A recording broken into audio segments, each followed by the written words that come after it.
Is Lauren Williams. I'm Adult and Community Services Manager for the Columbia Public Library, which is part of the Daniel Boone Regional Library System. Welcome to today's Lunch and Learn, where we'll be learning about the work of two very important organizations in our community, Boone County Community Against Violence and Moms Demand Action for Gun Sense. So today's Lunch and Learn is co-hosted by the library and the League of Women Voters of Columbia Boone County. Before we begin our program, I just have a few of the usual Zoom housekeeping items. To ask questions of our presenters today, if you would use the chat feature down at the bottom of your screen. If you hover over your Zoom window, you should see that speech bubble. If you're on a tablet or a smartphone, you may have to tap in the middle of your screen to see those menu items.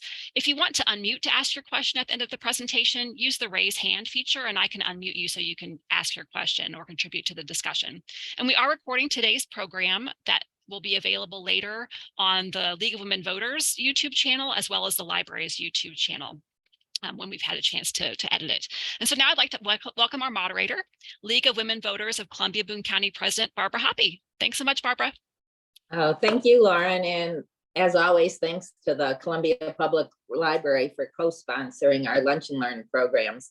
We're really pleased today to have us as guest speakers Shonda Hamilton from the Boone County Community Against Violence and Katie Terry, local spokesperson and membership lead for Moms Demand Action for Gun Sense in America. Shauna is founder of the Boone County Community Against Violence, a local nonprofit committed to providing advocacy in the community to those who have been affected directly or indirectly by violence, grief, loss, and trauma. Shauna started the BCCAV after her 18-year-old daughter, Nadia Wright's death in 2019, when Nadia was attending Columbia College as a nursing student. Shonda Hamilton, who's here today, has earned her advocacy credential through the National Advocate Credentialing Program.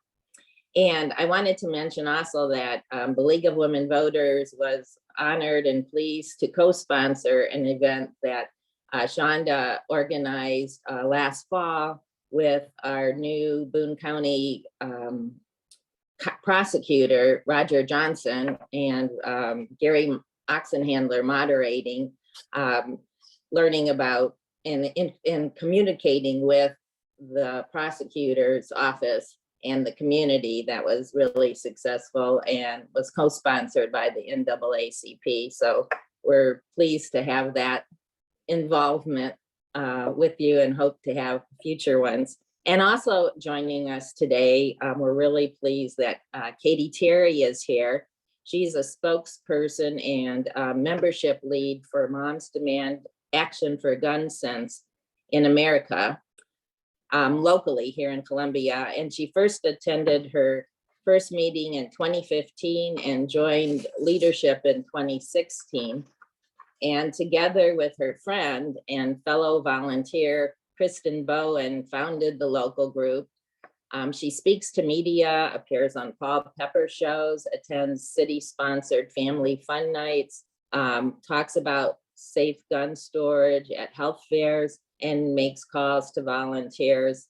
So we're just very pleased to have this important program, and we'll go ahead and hear from Shonda and Katie on how they got started in this, why and how they personally got involved, what their organization does, and also very importantly, how we, the viewers and members of the League of Women Voters, can help in their effort.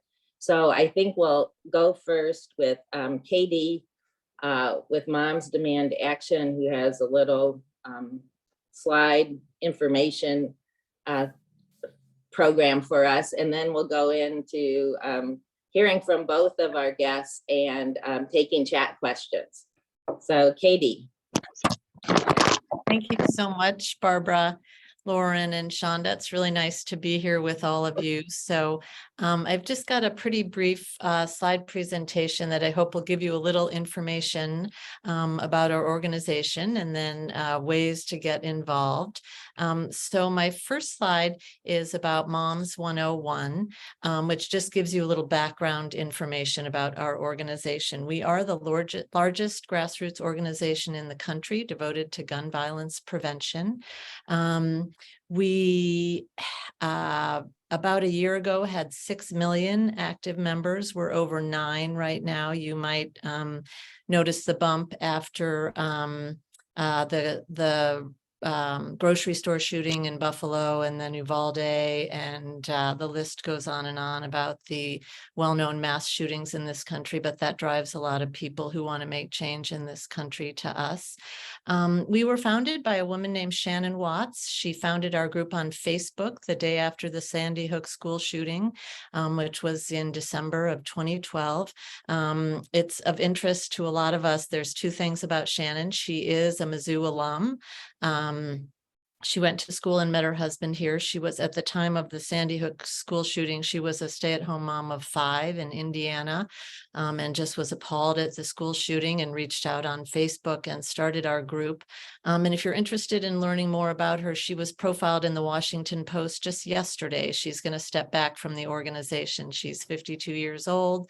Her youngest is in college. She has been an amazing, amazing spokesperson and volunteer for us. And I think she's going to find out the next chapter of her life. We are in all 50 states. Our organization, we're divided into chapters, so we're the Missouri chapter. I will also tell you that we are all volunteers. So I have 2 leadership roles in Moms Demand Action. My colleague, Kristen, as a deputy chapter leader. We are all volunteers. There's a woman, Clarissa Hollander, in Liberty, Kansas, who's the Missouri chapter leader. And the hours we put in and the work we do is all volunteer because we're just dedicated to this issue. When Shannon founded us, we were Moms Demand Action for Gun Sense in America. She aligned herself with Everytown for Gun Safety, which was started by Michael Bloomberg, and it was an outgrowth. He was the mayor of New York City for several years, and he started Mayors Against Illegal Guns. And so moms became a part of that, as well as Students Demand Action. That was obviously invigorated after the Parkland school shooting, and we have several chapters here in Columbia, one at Rockbridge currently. We have the Everytown Survivor Network. I'll get to a few facts and figures about gun violence in this country. But we do have a survivor network. And then Mayors Against Illegal Guns is still in existence. And I believe that Barbara Buffalo, I know Mayor Treese joined, and I believe Barbara Buffalo will continue that. It's really important when you learn about our organization to know that we're nonpartisan. We are not Democrats or Republicans. We're all of those things. We support the Second Amendment and the Constitution of the United States. We have gun owners in our organization and in leadership. We're very careful to talk about gun sense legislation. Gun control happens to be, I hate to use this word, but it's sort of a trigger for people. They think we're coming for their guns. That's not what Moms is not about. We're just making our schools, our families, and our streets safer. Unlike a lot of organizations, including League of Women Voters and the PTA and other organizations we might join, you don't pay any dues to belong. You become a supporter by taking an action. And an action can be anything from coming to a meeting, marching in the homecoming parade with us, hosting something, writing a letter to a legislator. It's just taking an action. We're an action-based group. As we were founded on social media, lots and lots happens on social media. The Twitter team is very active. We're on Instagram, Facebook. Shannon's a huge presence on social media. I would invite you to follow any of us there. And there is a fairly large Everytown staff in Washington, D.C. and New York City who do support our work. So while we're volunteers, volunteers. We are supported by a paid staff who, just as an example, if we're going to go to attend a hearing in Jefferson City, and I'll talk about that in a little bit, they will prepare us with the background of the bill, what the language actually says, who's supporting it, who's not supporting it, that sort of thing. So that's a little bit about us. I'm going to have you try to remember a couple of things, but here's why we do the work we do.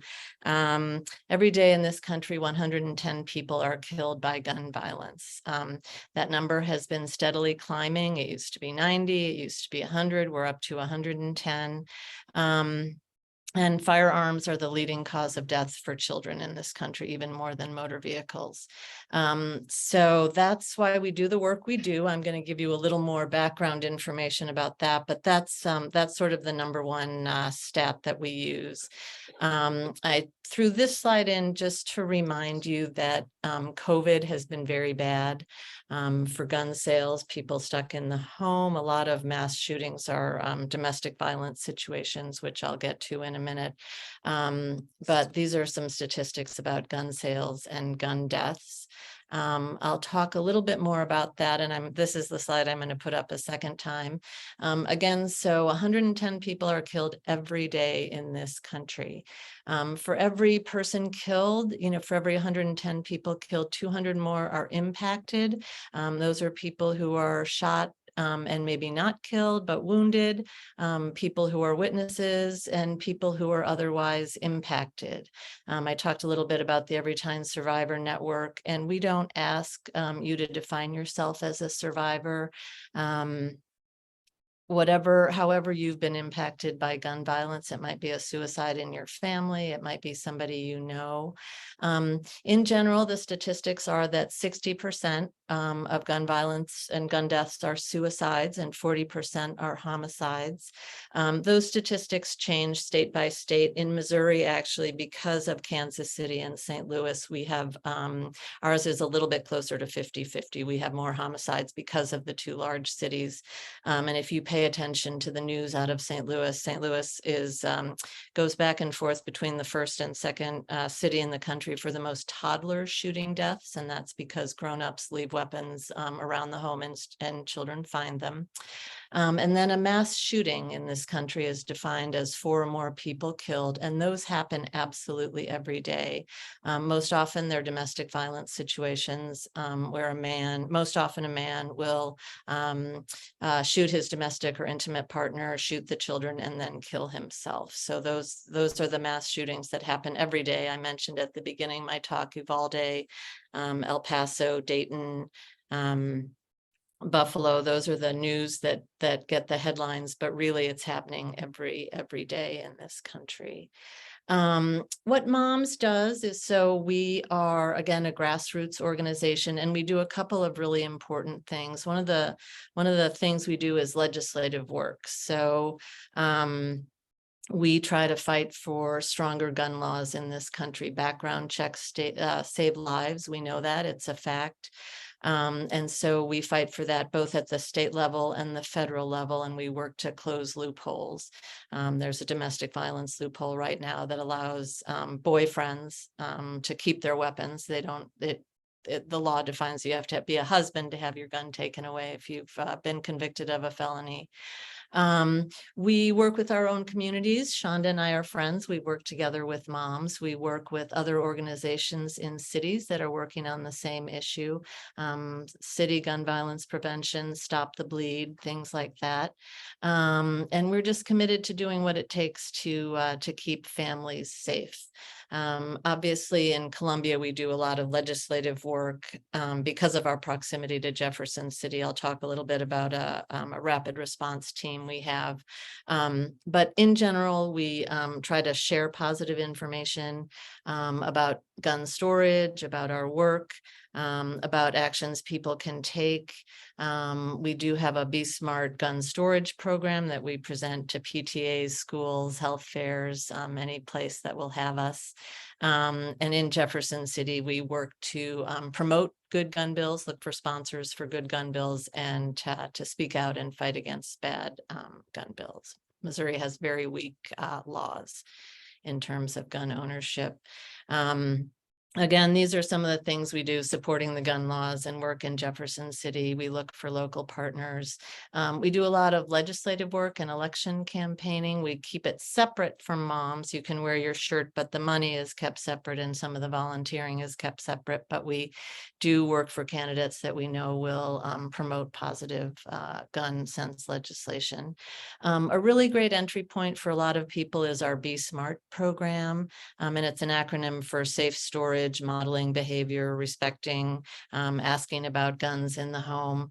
And it is pretty powerful, and it's also an education, sort of an education arm of the work that Moms does in terms of, again, I mentioned Missouri has weak gun laws, but it also has a very strong hunting culture, and a lot of people here hunt. And I think if we're going to live here and work here, we need to respect that, but it's really important to have people store their weapons responsibly. And we work together with the police, for example, to pass out gun locks to people. We talk to grandparents and others who have guns in the home, or people who send their children to places there are guns in the home. We do role modeling and practice learning to ask other parents if they have guns in the home. You just make it a natural part of a conversation. Hey, my child has a peanut allergy. Can you be careful about that? And can I just ask if your guns are locked, if you have guns, if they're locked up, and just make it very natural so that you can know your kids are safe.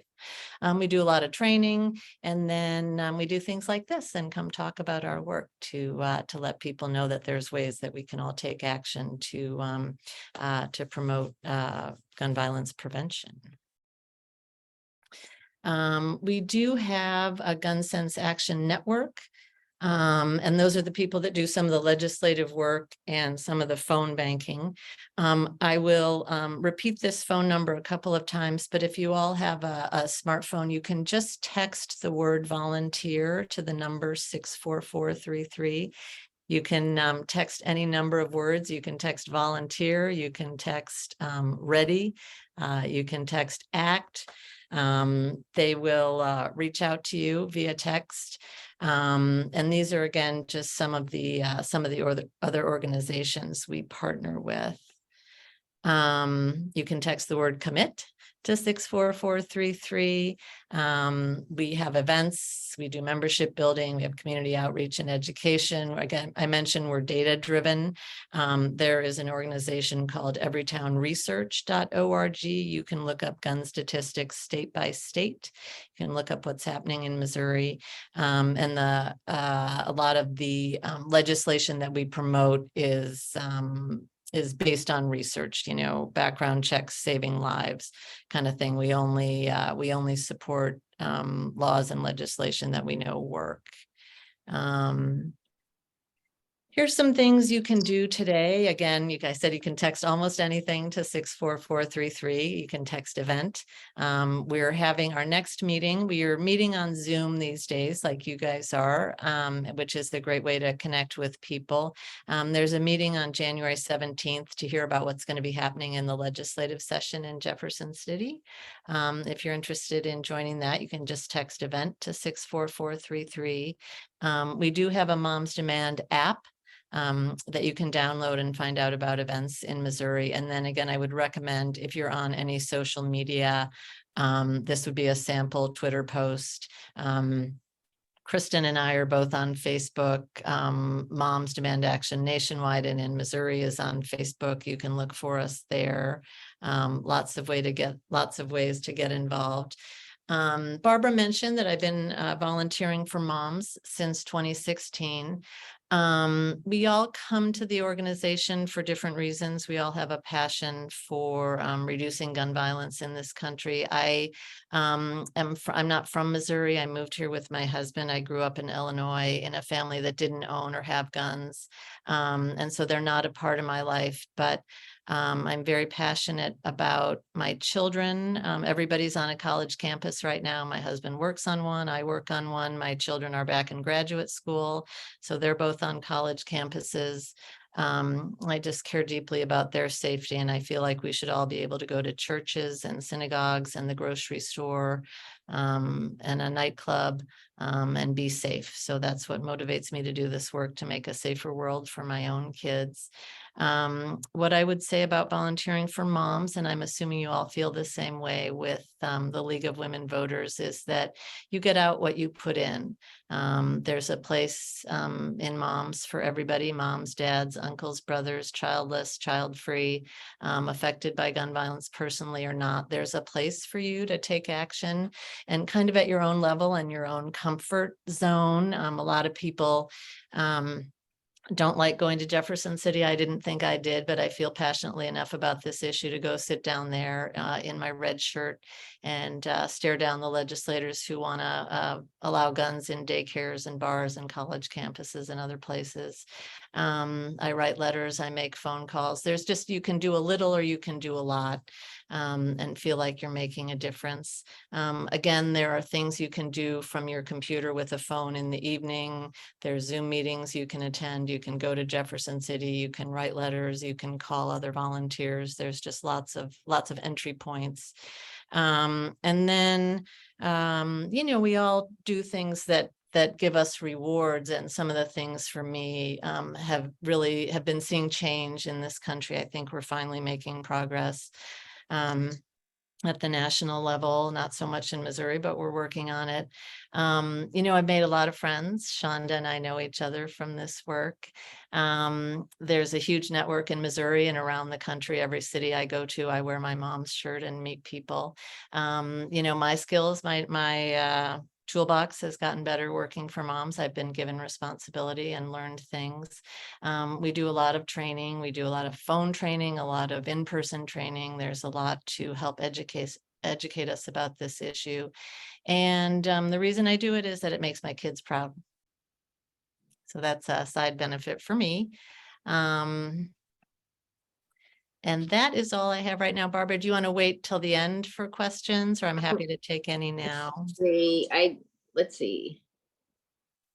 Oh, there's just one right now, which is, what time is the Zoom meeting on January 17th? Let me look that up. Let me look that up. Okay. I'm gonna say 7 in the evening, but I'm gonna check my handy app right this very second. And then we'll move on to Shonda and learning more about Shonda and the Boone County Community Against Violence program that she started. And then we'll go into sort of questions with both of you, and maybe there's interaction and communication between both of you, and hearing how you collaborate a little bit. Sure. Okay. The meeting is at 7 in the evening on the 17th, and I can put more information about that in the chat. Right. Well, thank you so much, Katie. That was really very interesting and informative. And so now we'll move on to Shonda Hamilton and learn more about the Boone County Community Against Violence. Shonda. I know that's a mouthful. So you can say BCCAV. I just feel like that's a tongue twister too. But so thank you so much for having me. And as Katie said, we do work together. And she also, I love that organization and the things they do. I can't wait until one day we are as organized and have all those supporters that they do. Even my grandson loves going to their events, and he wears his red Moms Demand Action and going to events and putting on the cape and stuff. Yes. So thank you again. But yeah, so as Barbara said, I started my nonprofit in 2019 of October. My daughter, Nadria Wright, she was killed here in Columbia.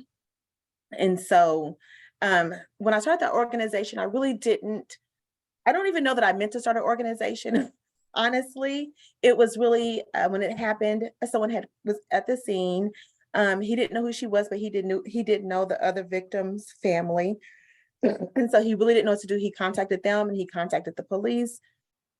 And so he would, when he found it was my daughter, he's like, "I'm so sorry, I didn't know what to do." So one of the things that I thought of is, like, when these things happen and people don't always know how to give CPR, they don't know how to stop the bleed. And I wondered if those steps were taken, possibly would she still be alive? And so our first event we had was with the Boys and Girls Club here. They let us use the space there, and we held an event with the University of Missouri, with MPCU. Is that it?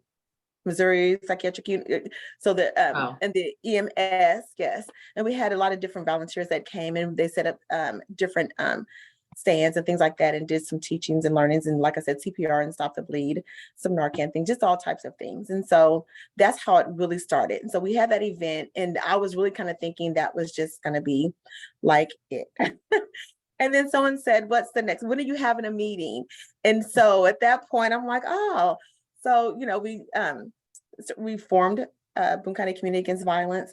Again, when I first started, I didn't really know what I wanted to do. So we were having meetings, and the organization has really kind of formed as I've kind of gradually kind of come to terms, and as I've changed throughout this whole incident with my daughter. Like I said, I started with the stop the bleed and the CPR, and then, you know, going through the process of like just having people come and be a support for me. I had a lot of supporters. And it was very tough for me to just get out of bed to eat. I ended up with some illnesses, serious illnesses, lost a lot of weight. I couldn't eat. And so I had a lot of physical illnesses as well. So I started thinking about like all these people that supported me. And I'm so sorry because I always get emotional. And it was so tough for me. Yeah. I thought about all the people who didn't have anyone. And so I knew I wanted to help some of those people who didn't really have the support that I had. So that's when I decided to be an advocate, because even though I went through this, I wanted to make sure that I didn't, of course, this is healing for me as well, but I didn't want to make that about me. So I think getting that training was the best thing I could do, because it taught me how to not trauma bond, but to really be present for the people who are needing me, and not, you know, so that's how that came about. So I became an advocate. I have someone from Moms Demand Action. They work with me on a lot of different events as well. They come to my events, and we even have someone who is a part of that group who is also a certified advocate with me as well, and took the training. And so that's how we started doing that. We became advocates at that point. And really what we do, we have so many great organizations here in Columbia that provide so many resources, that we're not really a resource-based organization, but we try to help people get to those resources, because sometimes when they are going through those things, it's really hard to give someone a number and tell them to call that number. You can give them numbers all day. That doesn't mean they're going to call it, or if someone doesn't answer, they're probably not going to call back. Or if someone doesn't return a call, they're probably just going to give up. And so what we try to do is we try to be there, that in between, to make sure that those things get done. We work with different counselors. So we have different events that happen here, different tragedies that happen here. We have counselors that we work with to try to get people into some counseling services if they need it, whether they have insurance or not. And then just to get them started for the counseling sessions. When we had the volunteer shooting, we were out there and just getting people signed up and getting counseling set up and scheduled. We actually coordinated those counseling for people to kind of get them started. And then those things happen. This year, then the pandemic happened. So of course the pandemic changed a lot for everything, a lot of things, but we still continue to get calls and go to court with people. We also work with the police department at times whenever they need to get in touch with a victim or want to kind of explain some additional things to them. And we'll get a call to contact them and be a support for them if they need to go talk with them. And most recently with Roger Johnson, the new prosecuting attorney, we've been working with him on things in that office, to kind of be in the victims advocacy department there, working on some things with them for victims as well.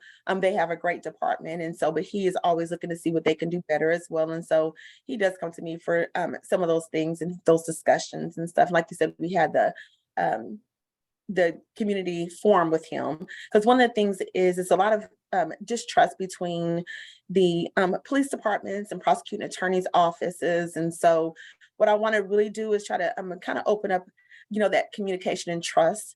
I mean, it's, the best way I can for people. And I want, people to have that with, the agencies and the police department and the prosecuting attorney's office. Let's see what else. This year, though, what we wanting to do is, I I want to work more with families. We're still going to continue the advocacy, but as Moms Demand Action, they do that legislative work, which I think is so great because it really helps us as well. And but I also want to start working more with families and goal settings. So I have a family development credential, and that's what that's for, working with families to develop those goals, and not just with the children, but with the families overall. It's a whole family goal setting. And so hopefully working in that direction as well, that will help with the entire family and just the whole mindset and change mindsets of people. And so that's one of the things that we're working on. We're always looking for volunteers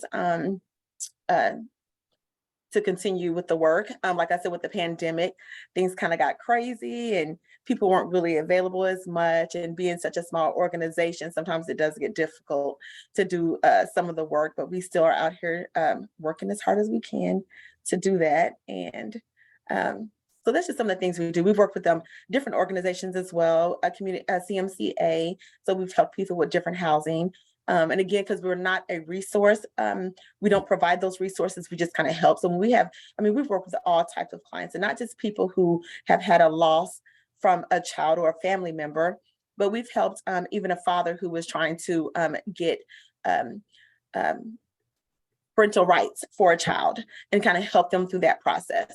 So pretty much anything that we can help as far as it involves with the court systems, things like that, or just getting you to other resources like housing, utilities. I work with a lot of organizations as well here in the community, Rock the Community. They're always assisting me. That's one of our biggest things, is that we want to know who the other resources are here in Columbia, because we want to know. So if you guys are out there, are you part of another organization?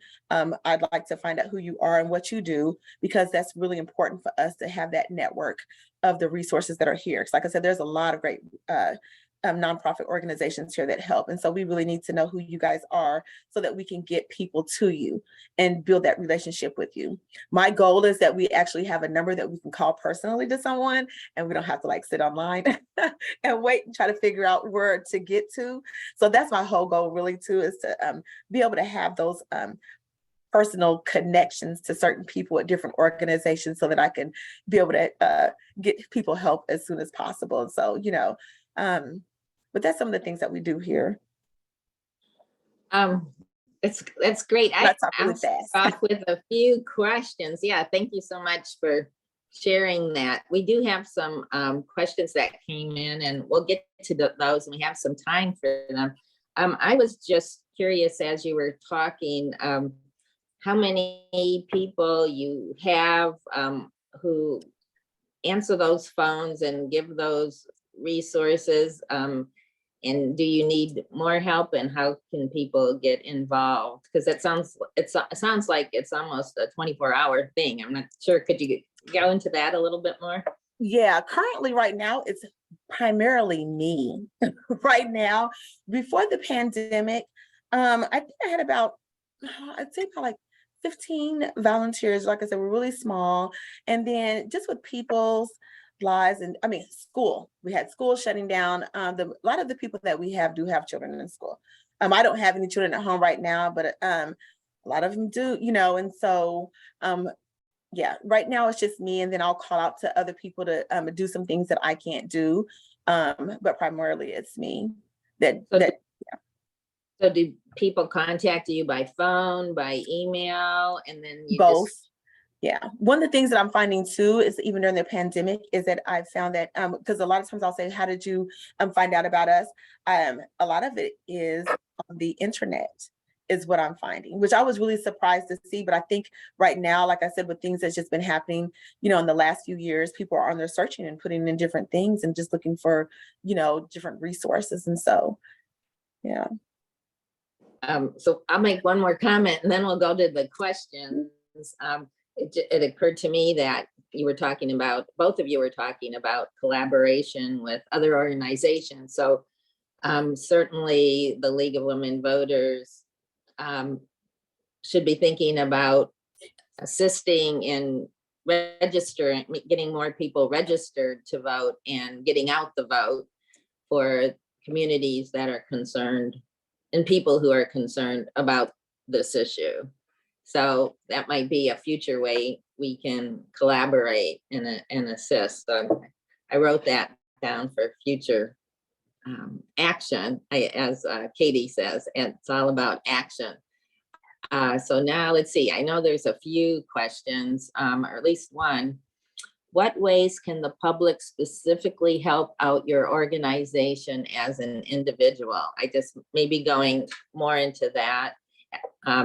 Katie went into some specifics, but if Katie wants to join in on more detail, that's fine too. So how can people get involved? You can text any, ready vote event to 64433. We also have a pretty robust website.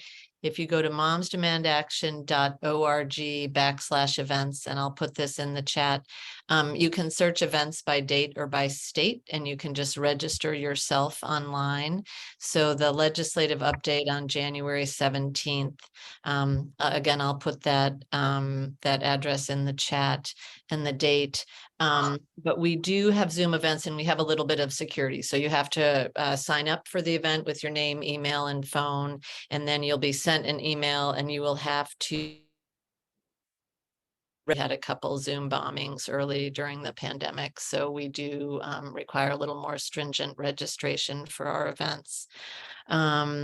But yeah, attending a meeting is a great thing to do. It's funny, when you talked about registering voters, we do that, and we do a lot on campus as well. And if people were going to do one thing, I would say voting is the most important thing you can do until we get rid of some of these politicians in Jeff City and vote for what we believe in. We're going to be stuck in this situation. So my money's on the young people to make change, but we would be glad to work with you. And that's the number one action I would take. If you are going from zero to something, vote. Educate yourself about candidates and vote. Thank you, Katie. And Shauna. Okay, so we're always looking for volunteers as well for different events. And sometimes, like I said, even if we are working with other organizations, because we do believe in collaborating and keeping those connections. But when you talked about voting, we did work with them for transportation to get voters out. We haven't actually went out and did in the voting, but we have worked with Boone County Dems to be able to get some transportation rides. We volunteer for that as well, and to get transportation for people to get out and vote who otherwise would not be able to get out and vote. And I saw another question there on a specific. I think one of the questions was, how can people get involved in helping Boone County community against violence if they want to assist? So we are going to start having more meetings again that had been kind of cut back to. We're going to start having meetings. So even attending a meeting, because like I said, we're kind of really looking at this year. I want to work more with families on a more family level, with the parents and children. And so attending those meetings and just coming out and seeing, finding out what your skill sets are and what you are interested in doing would be really helpful.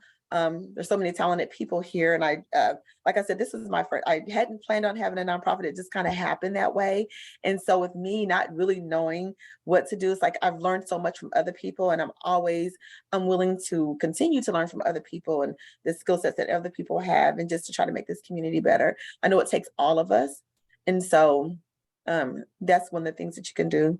Like I said, I can't wait to get Moms Demands Action because I love how all their stuff is. And I learned a lot from them too. There's another question, which is, do you focus mostly on domestic violence? And there was another part of that. Let's see. I'm glad someone asked that. We don't specifically focus on. When I first started, I did focus primarily on someone who had lost a loved one from gun violence. So of course, we get all type of requests, and honestly, I get a lot of requests for domestic violence because we do have the Dove program here, and we do have True North here. A lot of times, those things are already here. So Detective Moscati, he was over the Dove program. And so a lot of times I try to make sure people get into their programs because they're the people who really specialize in that area. But we do get a lot of calls for that. And so that's kind of where that direction goes to, because we have people here that actually, do that work. And so again, we're a resource based. And so I never want to try to take over or try to get into a lane I'm not really don't need to be in. And so I get them to there. Great. And a follow-up with that is, what other groups do you refer people to? I mean, organizations, resources. So it just depends on what the need is. I work with Love Columbia. Of course, I said CMCA, Rock the Community. It just kind of depends on what your needs are. So a whole variety of things. Great. Let me see if there's more questions here. Oh, is there a newsletter that provides an update on legislation specific to gun sensibility responsibility? There's not a newsletter specifically. It's a great question, and it would be really helpful. We do have people that track it for us. One of the things about the Missouri State Legislature is they can hold a hearing with only 24 hours notice. So we have people who are monitoring the calendar all the time, and really being on social media. I'm sorry, I know it's not for everybody, but it is the fastest way to hear about things. There's a Columbia Moms group on Facebook, or if you're on Twitter, those are the two places to hear about it. Yeah, it's pretty important. And that's, again, I mentioned that we're nimble in Columbia. We have a rapid response team that's made up of several of us who, because we're the people who can get to Jefferson City the fastest, when they do only give us 24 hours and then change the time anyway. So sometimes it's just a couple of hours of notice. So the short answer is no newsletter. Yes, people watching. And if you connect with us and sign up in any way, you can be notified about some of those, about bills coming up. Great. And could you give us a little preview of some of the legislative issues that the January 17th meeting, Zoom meeting might address? Yeah, absolutely. About. In terms of gun violence prevention. So the Republicans still have a supermajority, which is really tough for us. Two bills that get introduced every year. One is guns everywhere. And right now you cannot bring, Missouri is a permitless carry state, so you don't have to have a permit. You don't have to have any training. You can carry a weapon. But there are a few places in Missouri where you can't carry that weapon. You can't bring it into a bar. You can't bring it on a college campus unless it's locked in your car. You can't bring it in a daycare. You can't bring it in a church. But somebody will introduce a bill to allow guns in all those places. And so we fight like hell against that bill. We work with committees. We mobilize the rapid response team to testify. We mobilize phone bankers to call their legislators around the state of Missouri. It's more effective if you're a constituent to call the legislators on the committees, but we organize against that bill, and we have defeated it every year. So, we sort of call it failing forward. It's not passing a good gun bill, but it's keeping a bad gun bill from being enacted into law. So we're sure that will be introduced again. The Second Amendment Nullification Act is working its way through the courts. We fought against that. I'm not sure where that's going to stand this year.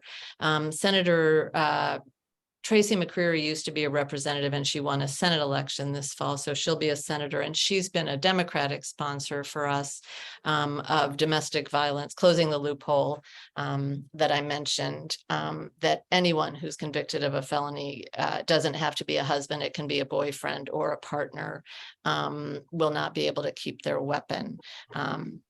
So that's a bill we will be promoting. And I'm not sure what else to expect this year. We do have a paid legislative staffer who monitors Missouri for us. And I guess we'll all learn more at the meeting on the 17th. I'll be attending to hear what's coming. Thank you very much. And I was just thinking, even people that live in Boone County, if they have friends or relatives in the rest of the state, this is a really important thing for them to contact those people who then can contact their representatives and have that personal message from a constituent. So we'll encourage everyone who's listening to keep, alert and doing that. I think we have a few more questions. Let's go to those. Let's see. Does moms ever use email to alert people to legislation? That goes back to the newsletter issue. Yeah, they will. They will. You have to sign up and request it, but I get emails every day. Yep. And I have a question that I had earlier about how many members do you have in Columbia, Boone County, active people? What would that's a really great question area? that I don't know the answer to. We get close to 200 people at our statewide meetings. Zoom has been really great for that. And we usually average between 20 and 40 at our local meetings, which are monthly. We're a pretty active state, honestly. I can look up those numbers. It's a good question. I'll find out and let you know, Barbara, so you can share with the members. It's a good question. I will say Missouri's been really interesting. So, the whole political landscape here is the urban versus rural. And we have one of our very early chapters was down in the Boot Heel. And the woman who organized it had to drive an hour to get to a Kinko's to make copies of things. But Zoom and online has been great for members. We have a rural group that meets on Zoom, so it can be outstate anywhere in Missouri. And suicide is a huge issue in the rural communities. And people who are progressive on this issue feel overlooked in the rural communities. So they've found a real community with moms. But I will definitely find that out. And I see another question in the chat. Yes. Looks like it's for me. About letter writing. Yes, we do. Yes. We ask people to write letters to the editor, and we give you sample copy of everything. If we ever ask you to make a phone call to a legislator or write a letter, we prepare you with the text of what you want to say in the call, what you want to say in the letter. And then we, if you live in a place that could write a letter to the editor, if you still have a newspaper or two in town, we provide guidance on that. And we, of course, ask for ways to make it your own, your story, why the issue is important to you. But we do have words we use and points we want to get across, especially to our legislators. Great. To make it easier. Yeah. I wanted to get to Shonda. I saw that Shonda put in contact information for how to contact her and your organization. But I also wanted to ask Shonda about the nursing scholarship that exists at Columbia College in honor and memory of her daughter. If you could share that, a little bit of that, Shonda. So kind of goes back to like that support that I really had from this community. Nadria was attending Columbia College when she was killed.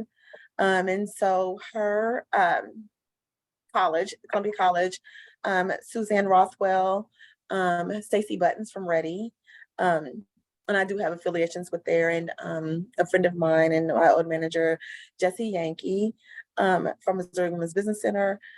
They all got together and they wanted to support the organization. And so they wanted to know exactly what I would like, if I would like money towards the organization or if I would like to get a scholarship. And so I wanted to get a scholarship for other nursing students who maybe had some financial issues with going to school, to be able to help them. So that's what we decided to do. We went and started a nursing scholarship in Nadria's name. And so I can give you a link to that as well. It's a really good, I'm really proud of that scholarship. We had our first recipient last year, and so we'll have one this year. And yeah, I'm just really excited about it. And I'm really happy that someone is going to be able to, benefit and be able to hopefully, be helpful to them. Nadra was really passionate about going to nursing school. She wanted to go to nursing school for a really long time. And so she had went back and forth on the type of nurse she wanted to be. She ultimately, when she was 15 or 16, decided she wanted to be a CRNA, which is certified registered nurse. And she always used to get upset with me because I couldn't pronounce it, nurse anesthetic nurse. And so when she was 15 or 16, we lived in Dallas. And so she got certified as a EKG so that she can start learning how to understand the heart, because you have to monitor people while they're under sedation. And so I like to tell this story, because she was so excited about this job. She's like, oh, it's going to be so exciting. And learning how to do the medications and putting them to sleep. And I'm like, Nadria, you have to, the most important thing of this job is making sure they wake up. But anyway, she was really happy to start her journey at Columbia College. And so she loved that campus there. She would call and she'd say, sorry, just how beautiful that campus was. So it's really important to me. And I'm really happy that they have that scholarship there for her. Sorry. Yeah, thank you so much for starting that. And it's so good to do positive things out of tragedy. So that's a great way people can contribute and help other people down the road. So let's see, we have a few more minutes. I don't know if there's any more questions. Is there anything else either of you want to add or say that we missed or you missed? Let's see, I have a link for that scholarship as well here. Oh, yeah, that would be great. Yeah. Otherwise, I'll double check one more time to see if there are questions. And I'll just say that we had a good 27 people watching live, and this will be recorded so people can watch it on the League website, or also with the Columbia Public Library. It will be on YouTube in a few days. But I want to thank both of you so much for your work and for sharing this with us, and hopefully more people will get involved in your organizations. And I talked to Shonda and Katie did about maybe Boone County Community Against Violence being on Como Gives next year. So looking for people to donate to that. And I wanted to let everyone know that our next Lunch and Learn program is February 14th, Valentine's Day. And it will be with Carolyn Amperin, who's the chair of the Sierra Club. And it will be about climate action and addressing climate change, and the latest information for Columbia and Boone County and what they're trying to achieve and how people can get involved with that. Another important issue for the future of the world and the earth and our young people in Columbia. So thank you, both of you, so much. And I'll just double check to make sure there's not a last minute question. Just a lot of thank yous for your work, and thank you for the information. So we'll keep in touch and hopefully work together. Thank you for having me. And it's good to see you, Katie. Yeah, great to see you, Shonda. Thank you for having us. Yeah, we appreciate the opportunity, and we appreciate the work the library and the League of Women Voters do. Yes. Thank you. Thanks so much. Take care, everyone. Thanks. Hey.